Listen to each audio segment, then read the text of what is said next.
Alright, I'm going to forewarn you, this video is probably going to be a little bit chaotic, a little bit crazy. I've got a handful of friends coming over to help me out today. Huge thanks to all of them. But I don't know how much I'm going to be able to film because I'm going to be running around trying to make a bunch of stuff happen. We're going to be working on the wiring today. We're going to be cutting the front end off this car and doing a tube front. I still have to get the engine finished. A bell housing made it up to it. Transmission made it up to that. All of it in the car so we can make a transmission mount.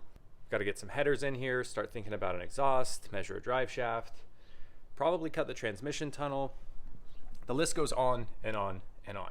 And because I've got a bunch of people coming over, I'm going to just give everybody different projects and get to work. So I probably won't be able to film every single step we do, but I can guarantee you one thing, it's going to be a good time. Always fun when the boys come over, we get to hang out in the garage and get a lot done. So let's get into it. Nobody's here yet, so I will show you what I'm working on this morning. So we already put our new action clutch on. We actually need to take this off because we're gonna be bolting on our QuickTime bell housing. So we have an SFI certified bell housing to go on the back of this LS. And in order to measure the tolerances of it and make sure it's centered, we have to take the clutch off. I'm not gonna go into all the details on how to measure this stuff because there's plenty of videos out there that do that. But basically I'm measuring to make sure that the bell housing is centered on the engine. That way when we put the trans on, the input shaft is in the right spot. All right, so we got the one side that was super crashed cut. I cut as far back as I possibly could. See, I made a little L shape here because I wanted to keep the factory sway bar mount. Pretty happy with that, and we'll just build from there.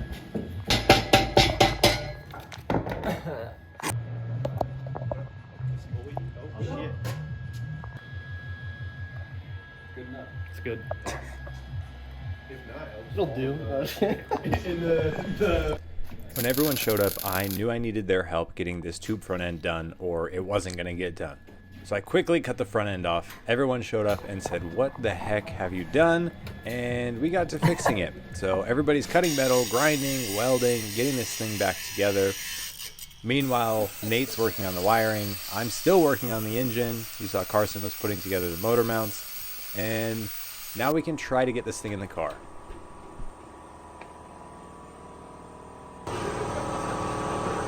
Okay, wait. I should probably not have all my weight on the fucking jack. jack it up. One more. Your engine would be so far forward. Yeah, that doesn't Wait. Nate.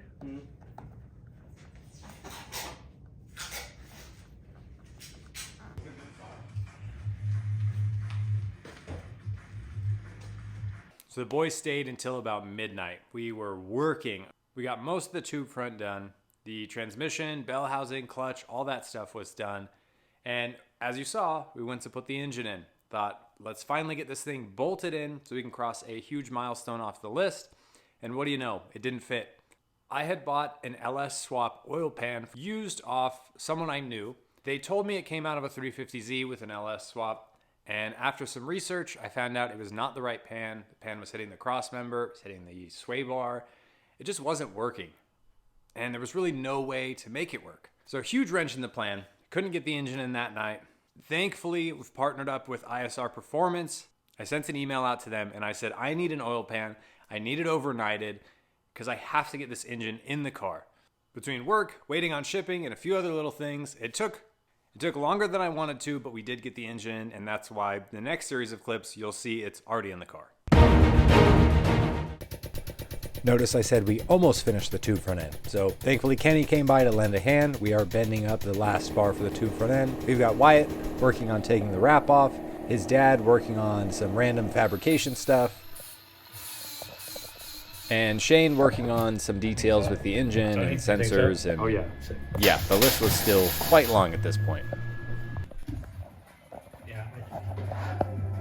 I think you're gonna want to zip disc that corner so it doesn't rub. Down. There's something. So wobbly. New welding table.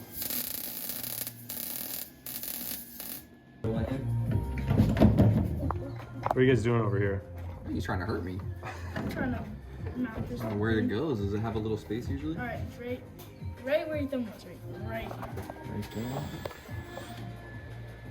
I can move this straight. This is it, the final countdown, the last few hours, the home stretch, if you will, to get this Z running before Hot Pit. At the time I'm recording this, we only have about 5 days to get this thing completed, done, ready to line up for qualifying for Hot Pit Autofest. And we are so far behind. To say I've earned my title as the Crash Out King is an understatement. Don't forget this hat is available down below, because I'm sure I'm not the only one who crashes out over stuff like this. And while we still have a lot of work to do, we have done quite a bit.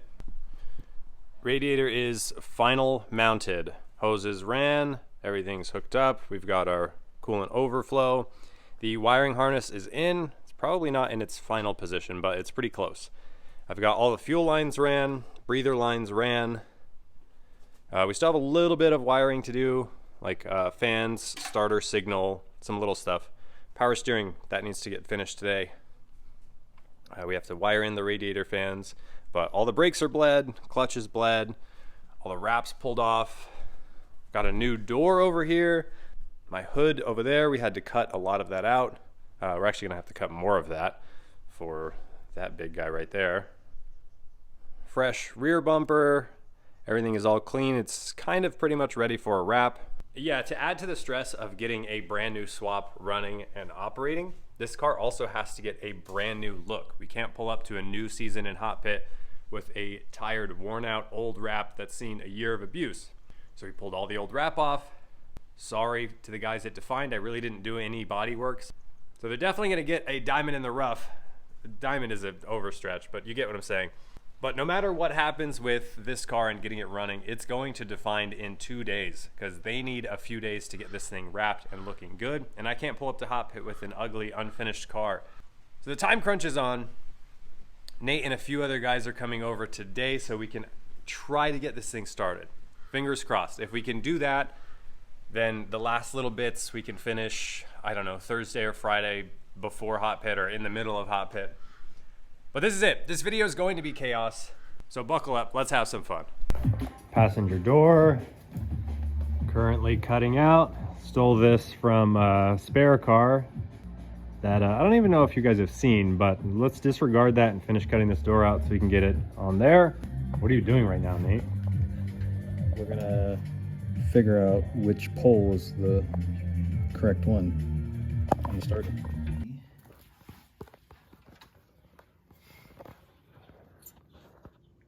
Actually, you know what? Yeah, go ahead. I can't fucking see. That's it. Okay, let it go. I thought it was gonna start. Working in the rain.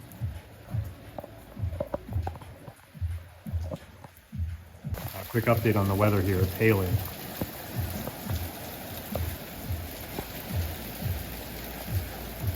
What's going on, Nate? Now, okay, circuit breaker's on. Just doing an initial wiring test. See what's gonna short circuit. Are we gonna start it right now? Yeah, we're gonna start right now. Just wheelie off the jack stands. You heard him. Okay, you're gonna pull your FD switch. Make sure that's so. If it's out, that means the car's on. No issues. There's lights. So now we can go into programming mode.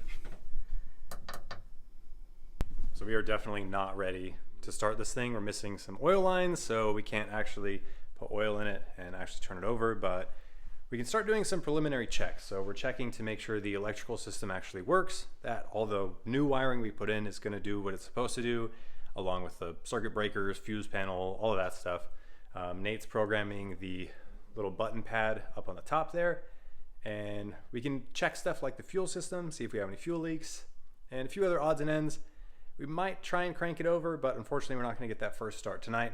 Like I said, we're waiting on a couple fittings to button up the oil system. Whoa, things are happening. Things are happening. Look, we have a headlight. Okay, so this is going to be his running lights. Oh, lights are on. Lights are on. And I don't want to. Should we check the starter? Yes, absolutely. All right, let's see. Hit it. Oh! Shout out to Optima. Got the charger hooked up. This battery's been sitting for a little while, so it's not dead, but it's a little low. Thankfully, Optima hooked us up with this sweet battery charger. So we'll get that going, work on some of the wiring, and see if we can get it to crank a little more than just that click. What do we got now? Fix the brace. We should have running lights. Running lights, headlights, taillights, And then brakes. and brake lights. Let's go.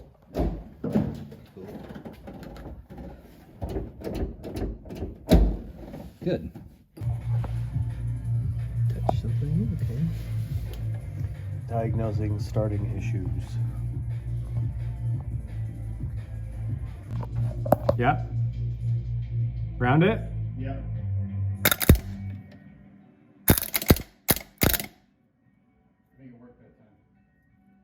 It's not working anymore. No. Oh, you stopped? Yeah. Okay. I couldn't tell. Okay, I'm gonna press and hold. Okay. Do you think you can get a good grasp, or is it sparking too much? It's kind of sparking a lot, but I'll just go for it. Okay, ready? Yeah. Go.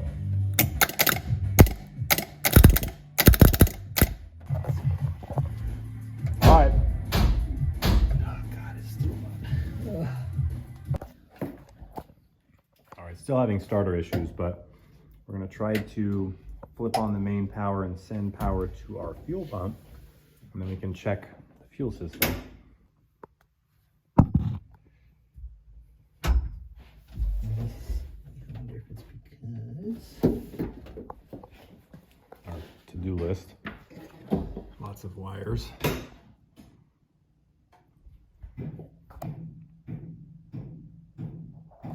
That doesn't sound good. No, why is it pulsing? Why is everything pulsing? Sunday night, I think it's like 9 p.m. I have work really, really early Monday morning, so I've got to call it a night here.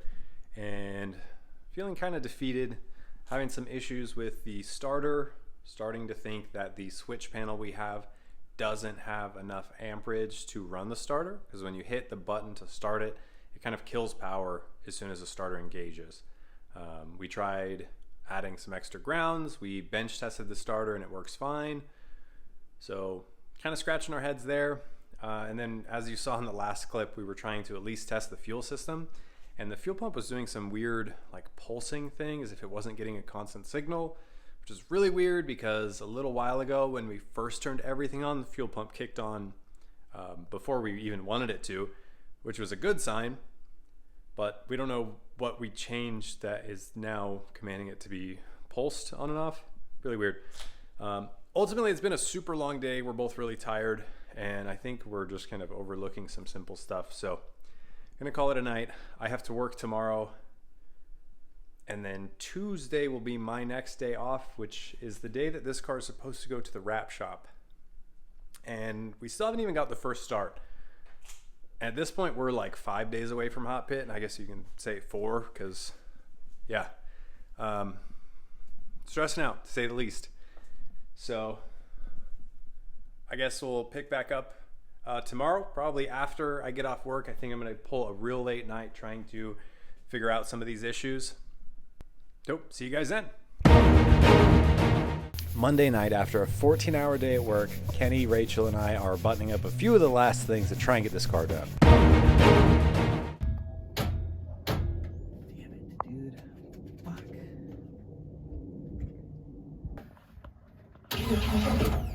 Hell yeah. Okay. I guess this is the first start. Check under us, see if there's I don't see any leaks initially right here. No leaks. From the fuel filter. Yeah, no leaks from the fuel filter. All right. Yeah, go ahead.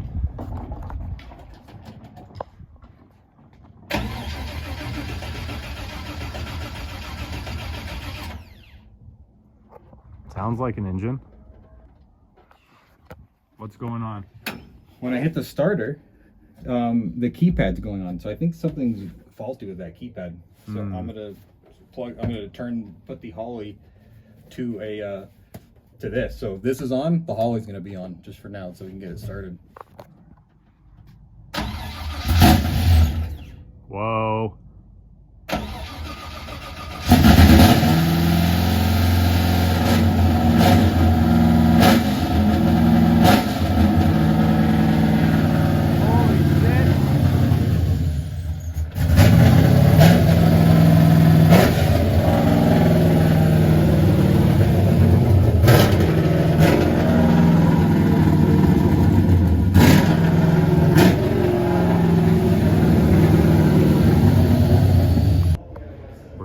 Back at Define, check that out. Nostalgia.